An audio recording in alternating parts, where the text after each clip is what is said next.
भैया तो के भौजी हमसे बोलावत रही रे, देखी के रउआ सखिया सहेलिया तू जावत रही रे, कैसे कहीं हम बतिया।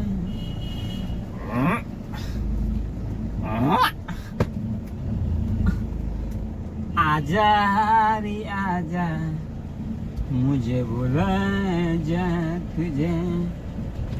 आप चलो बंद कर दे। आता है मैं। हेलो दोस्तों, मैं अभी जा रहा हूँ। मैं जा रहा हूँ कहाँ पर? अलीपुर। दोस्तों अभी हम अलीपुर के लिए निकल रहे हैं।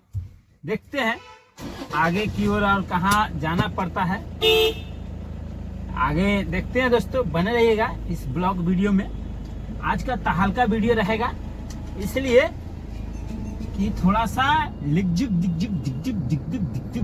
रहेगा। मैं अभी देख रहा हूँ कहाँ जाना है। दोस्तों आज का ब्लॉग वीडियो में बने रहिएगा। ऐसे हम क्या करें कुछ तो समझ नहीं आता। चलो निकलते हैं। जाने का तुमसे दीवाने हैं हम, ले लो ले लो।